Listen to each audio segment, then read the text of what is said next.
We'd go into a ball game down the bottom, top of the ninth inning, down by 3. And our fans in the stands betting we gonna win. And 90% of the time, we came through.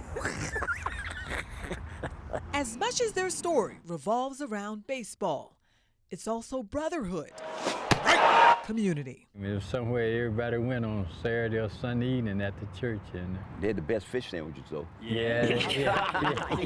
As they reflect on an era that included Negro League baseball, these men played semi-pro in what was the Triple County Baseball League. According to Charlotte's oldest black media outlet, the Charlotte Post, it started with 4 teams in 1966.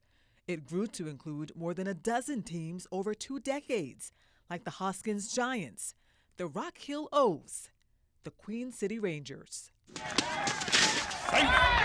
Semi-pro ball here, as we were playing, it was just an extension of those times when they first started, like the Birmingham Black Barons and Lima Black Crackers, the New York Black Yankees, all those Negro League teams. We were not just a little ragtag league of guys that like to play baseball. We had some really die-hard baseball players. My cousin was drafted by the Texas Rangers, and we called him Bulls, so I keep that in memory. But you know, to show how things were, he went to Hardin High School, but he went to West Mecklenburg, and they cut him. He didn't get the chance to play baseball, they cut him. So after moving around, he went to Hardin High School. He went to American Legion Baseball. From American Legion Baseball, they drafted him. And so it makes you wonder back then, West Mecklenburg, why these guys all got cut and they got drafted in the major leagues. The acknowledgement then often came through the Charlotte Post under the leadership of the late owner, Bill Johnson, and his son, Bob.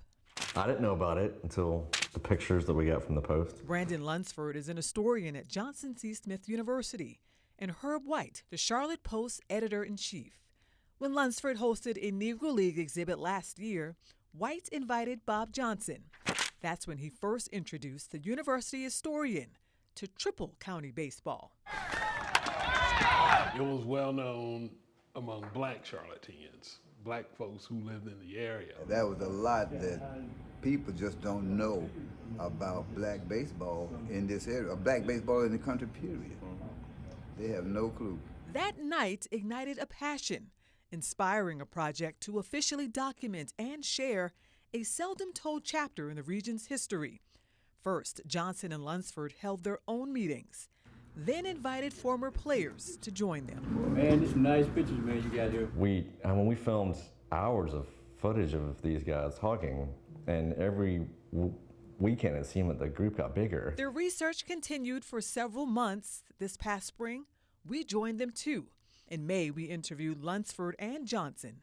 In June, Bob Johnson, the Charlotte Post general manager and co-publisher, died. He was 84. I think Mr. Johnson was a part of us in everything we've done, and he was like our heart and soul. He was more than just a newspaper guy. Let's put it like this. When I started at the Post in 1987, Triple County business in terms of the teams getting together and hashing out rules or regulations or whatever for a season, they would hold those meetings at the Post. So he was the one who would go to the games and write the stories and interview the guys. We got to do it for Bob now. We were going to do it anyway, for sure. But now, and hopefully I can answer the question he always asks me, which is, what are you going to do? What are we going to do with this stuff? What are we going to do with all these interviews and pictures? And hopefully we're going to assemble something that will tell a story. You talk about things that you may have missed only because of your age and the fact you weren't in Charlotte. Yeah. You missed some of the greatest baseball you could have ever experienced. DaShawn Brown, Channel 9 Eyewitness News.